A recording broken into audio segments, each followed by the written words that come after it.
அனைவருக்கும் வணக்கம். நான் உங்கள் 5ஆம் தலைமுறை ஜோதிடர் ராம்குமார் ராஜேந்திரன்.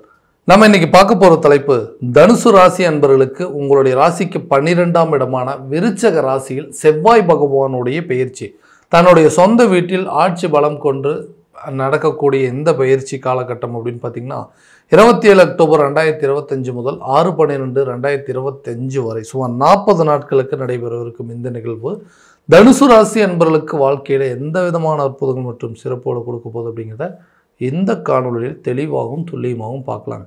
நம்ம சேனலை ஃபஸ்ட் டைம் பார்க்குறவங்க வந்து சப்ஸ்கிரைப் பண்ணிக்கோங்க, பெல் பட்டனை கிளிக் பண்ணி ஆல் அப்படிங்கிற ஆப்ஷன் கொடுத்துக்கோங்க. குரு பகவானை அதிபதியாக கொண்ட தனுசு ராசி அன்பர்கள் எல்லா விஷயத்தையும் வைராக்கியத்தோடும் துணிச்சலோடும் தன்னம்பிக்கையோடும் சில காரியத்தை செய்து முடிக்கிறவங்க. அடுத்தவங்களோட உதவியை என்னைக்கு எதிர்பார்க்க மாட்டாங்க. ஆனால் அடுத்தவங்களுக்கு உதவி செய்கிறதுனா முதல்ல நிற்பாங்க. தனக்கென்று ஒரு வைராகிய குணம் படைத்தவர்கள். யாருக்காகவும் எந்த விஷயத்தையும் அவ்வளோ சீக்கிரம் விட்டு கொடுத்துட மாட்டாங்க. எல்லா விஷயத்தையும் பார்த்து செய்யக்கூடிய நபர்கள். ரொம்ப பிடிவாதம் பிடித்தவர்கள் அப்படின்னு சொல்லலாம். தனக்கு ஒரு விஷயத்தில் மரியாதை கிடைக்கல அப்படின்னா அந்த இடத்துக்கு மறுபடியும் வந்துட்டு எந்த ஒரு சூழ்நிலையிலும் திரும்பி பார்க்காத ஒரு நபர்கள் அப்படின்னே சொல்லலாம்.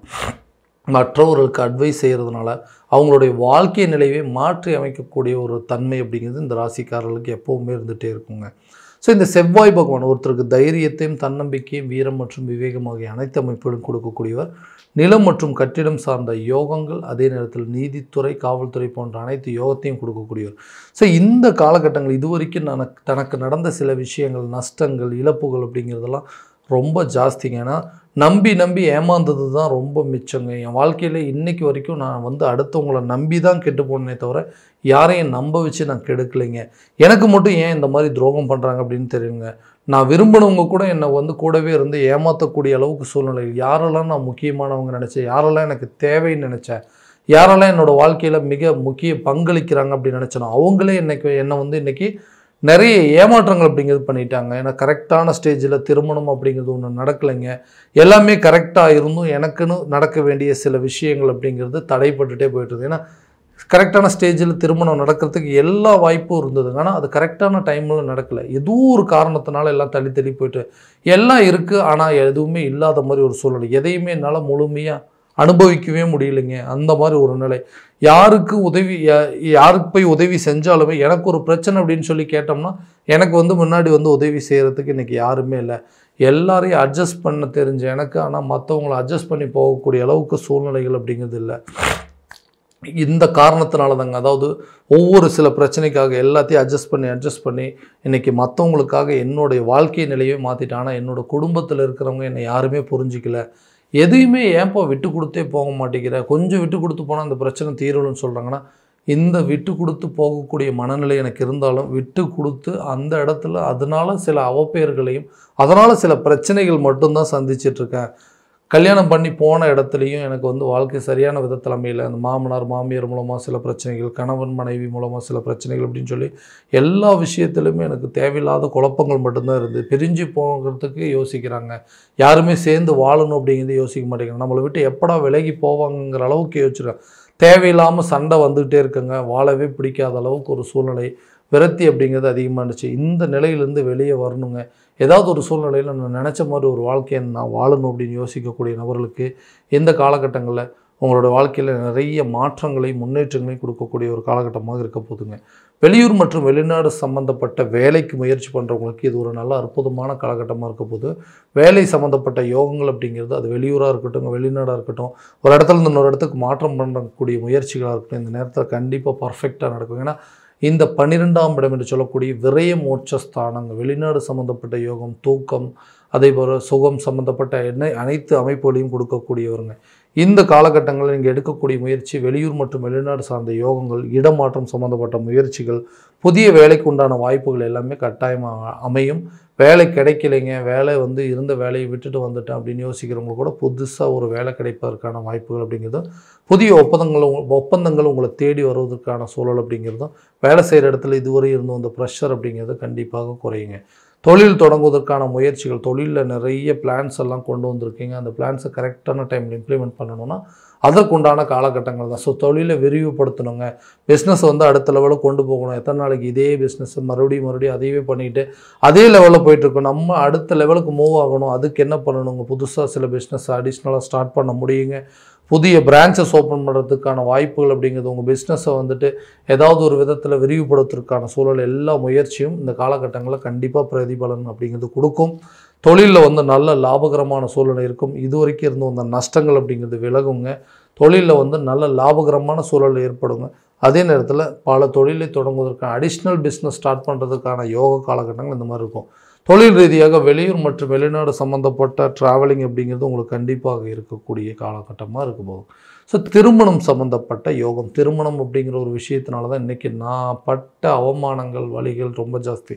எல்லாம் கரெக்டான விதத்தில் அமையுதுங்க. எல்லா திருமணம் மேரேஜ் வரைக்கும் போயிடுச்சுங்க. திடீர்னு மேரேஜுக்கு கடைசி நேரத்தில் அது வந்து நின்றுச்சு. ஏதோ ஒரு காரணத்தினால வந்து ஜாதகம் செட் ஆகலை, தோஷம் இருக்கிற ஜாதகம், தோஷம் இல்லாத ஜாதகம் சொல்லி ஏதோ ஒரு விஷயத்தை போட்டு குழப்பிட்டே இருக்கிறாங்க. கரெக்டான ஸ்டேஜில் வந்து திருமணம் அப்படிங்கிறது ஒன்று நடக்காதனால இன்றைக்கி நான் இந்த சமுதாயத்தில் சந்திக்கக்கூடிய அவமானங்கள் ரொம்ப ஜாஸ்தி இருக்குது. ஸோ திருமணம் அப்படிங்கிறது எனக்கு நடக்கவே நடக்காதுன்னு யோசிக்கிறவங்களுக்கு இந்த காலகட்டங்களில் கண்டிப்பாக எல்லாம் சரியாக இருந்தும் எனக்கு நடக்கலைன்னு யோசிக்கிறவங்களுக்கு கூடிய சீக்கிரத்தில் உங்களுக்கு திருமணம் சம்மந்தப்பட்ட யோகங்கள், செவ்வாய் பகவான் திருமணம் சார்ந்த யோகத்தை கொடுக்கக்கூடிய ஒரு மங்களக்காரங்கன் என்று அழைக்கக்கூடிய அவரும் உங்களுக்கு 12ஆம் இடத்துல இருக்கனால கூடிய விரயத்தில் கூடிய சீக்கிரத்தில் உங்களுக்கு ஒரு சுப விரயங்கள் அப்படிங்கிறது நடக்கும். ஸோ அது திருமணம் சார்ந்த யோகங்கள் அப்படிங்கிறது இருக்குங்க. கணவன் மனைவிக்கிடையே இருக்கக்கூடிய கருத்து வேறுபாடுகள் அப்படிங்கிறது, எதுக்கு எடுத்தாலும் சண்டை போட்டோம், எதுக்காக சண்டை போடுறோம்னே தெரியலைங்க. 2 பேரும் ஒருத்தருக்கு ஒருத்தர் அடிச்சிக்காத ஒன்று தான் பாக்கி. இதுக்கு மேலே இந்த லைஃப்பை வந்து கண்டினியூ பண்ண முடியும்னு சொல்லி ஆளுக்கு ஒரு திசையில் பிரிஞ்சு வாழ்ந்துட்டுருக்குறோம். ஸோ நாங்கள் வந்து ஒன்று சேரணும் அப்படின்னு யோசிக்கிறோம் அப்படின்னா கண்டிப்பாக ஒன்று சேர முடியுங்க. கூடிய விரைவில் பிரிந்த கணவன் மனைவி ஒன்று சேருவாங்க. கணவன் மனைவிக்கிடையே ஒரு நல்ல அந்யோன்யம் அப்படிங்கிறது ஏற்படுங்க. விரும்பிய பொருட்களை வாங்கி கொடுத்து மகிழக்கூடிய ஒரு காலகட்டமாக இருக்க போது கணவன் மனைவி குடும்பத்தோடு சேர்ந்து சில இன்ப சுற்றுலா செல்வதற்கான சில வாய்ப்புகள் அப்படிங்கிறது இந்த காலகட்டங்களில் கண்டிப்பாக நடக்கும். பிரிந்த காதலர்கள் ஒன்று சேருவதற்கான சில தருணம் அப்படிங்கிறது, என்ன பிரச்சனைன்னு தெரியலைங்க. எல்லாம் நல்லா தான் போயிட்டு இருந்துச்சு. திடீர்னு ஒரு விஷயத்தை வந்து குழப்பி விட்டுட்டு எங்களுக்குள்ளே நாங்களே ஒருத்தருக்கு ஒருத்தர் யார் லவ் பெஸ்ட்டாக இருக்கும், யாருடைய அன்பு பெருசாக இருக்குன்னு சொல்லி எங்களுக்குள்ளேயே ஒரு ஈகோ வந்து கிரியேட் ஆகி இன்றைக்கி 2 பேருமே பிரிந்து வாழக்கூடிய அளவுக்கு சூழ்நிலை. எதுக்கெடுத்தாலும் மிஸ் அண்டர்ஸ்டாண்டிங் வந்து இந்த லைஃப்பை அடுத்த லெவலுக்கு எப்படி கொண்டு போகிறதுங்கிற அளவுக்கு சில குழப்பங்கள் வந்துருச்சு. அந்த நிலைகள் மாறும். காதலர்கள் ஒன்று சேரக்கூடிய காலகட்டமாக இருக்க போது பிரிந்த நபர்கள் ஒன்று சேருவதற்கான சில யோகங்கள் அப்படிங்கிறதும், விட்டுட்டு போனவங்க கூட தன்னை தேடி வருவதற்கான சில வாய்ப்புகள் அப்படிங்கிறது இந்த காலகட்டங்களில் இருக்கும். கண்டிப்பாக புதிய வீடு கட்டுவீங்க அல்லது வீடு கட்டுவதற்கான முயற்சிகள், புதிய சொந்த அதாவது வாடகை வீட்டில் இருக்கிறவங்க இடம் மாறுவதற்கான வாய்ப்புகள், வாடகை வீட்டில் இருந்து சொந்த வீட்டுக்கு உண்டான முயற்சிகள் எல்லாமே இந்த நேரத்தில் கண்டிப்பாக கை கொடுக்கும். சொத்துக்களுக்கு உண்டான சேர்க்கைகள் அல்லது வண்டி வாகனங்கள் மாற்றங்களுக்கு உண்டான யோகங்கள் அப்படிங்கிறது கண்டிப்பாக ஏற்படுங்க. கல்வி சம்மந்தப்பட்ட விஷயங்கள் நல்ல மேன்மையை கொடுக்கும். கல்வியில் சில மாற்றங்கள் ஏற்படுத்துவீங்க. கல்வி ரீதியாக வெளியூர் பயணங்கள் அப்படிங்கிறதும், கல்வி சம்மந்தப்பட்ட வீண் விரயங்கள் அப்படிங்கிறதும் வரத்துக்கான வாய்ப்புகள் இருக்குது. ஸோ அந்த விரயங்கள் படிப்படியாக கொஞ்சம் கொஞ்சமாக குறையுங்க. கல்வி சம்மந்தப்பட்ட சில செலவினங்கள் அப்படிங்கிறது இந்த நேரத்தில் ஏற்படுங்க. அதே நேரத்தில் அந்த கல்வியில் நல்ல ஒரு இம்ப்ரூவ்மெண்ட் அப்படிங்கிறது இருக்கும். ஆரோக்கியத்தில் கட்டாயம் கவனம் செலுத்துகிறோம். வீண் விரயங்கள் அப்படிங்கிறது நடக்கும். ஹாஸ்பிட்டல் செலவு நடக்கிறதுக்கு சான்சஸ் நிறைய இருக்குது. ஸோ குடும்பத்தில் ஒருத்தர் மாற்றி ஒருத்தருக்கு யாராவது ஆரோக்கிய குறைபாடுகள் அப்படிங்கிறது வரும். ஸோ கரெக்டான விதத்தில் அந்த வருமுன் காப்போம் அப்படிங்கிற மாதிரி பிரச்சனை வந்த உடனே அதுக்குண்டான ட்ரீட்மெண்ட் அப்படிங்கிறது நிச்சயமாக எடுக்கணும். இல்லைன்னா ஹெல்த் சம்மந்தப்பட்ட சில பாதிப்புகள் அப்படிங்கிறது அதிகமாக இருக்கும். அந்த ஹெல்த் மூலமாக சில வீண் விரயங்களும் சில நஷ்டங்கள், மருத்துவ செலவினங்கள் அப்படிங்கிறது இந்த நேரத்தில் வருவதற்கான வாய்ப்புகள் அப்படிங்கிறது இருக்குது. ஸோ ஆரோக்கியமான உணவு பழக்கவழக்கங்கள் அப்படிங்கிறது கரெக்டாக தேவைங்க. கரெக்டான விதத்தில் தூங்குறது, தேவையில்லாமல் அலைச்சலை ஏற்படுத்திக்கிறது, அந்த மாதிரி விஷயங்கள்லாம் கண்டிப்பாக அவாய்ட் பண்ணணும்.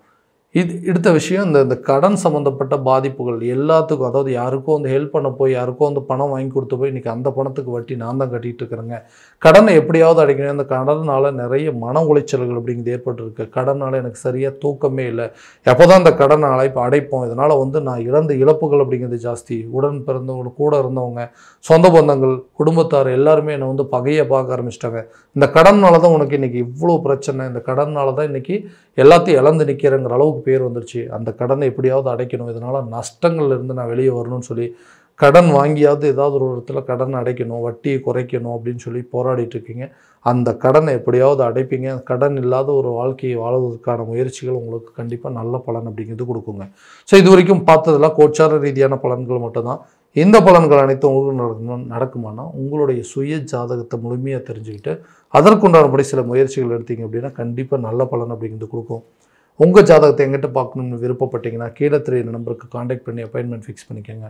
அப்படி இல்லையா ஜாதகத்தை வாட்ஸ்அப் மூலமாக அனுப்பிச்சிச்சிங்க அப்படின்னா தெளிவாக கணிச்சு துல்லியமாக பலன் உங்களுக்கு தெரியப்படுத்திப்போம். மீண்டும் அடுத்த காணொளியில் உங்களை சந்திக்கும் வரை உங்களிடமிருந்து விடைபெறுவது உங்கள் ராம்குமார் ராஜேந்திரன். நன்றி.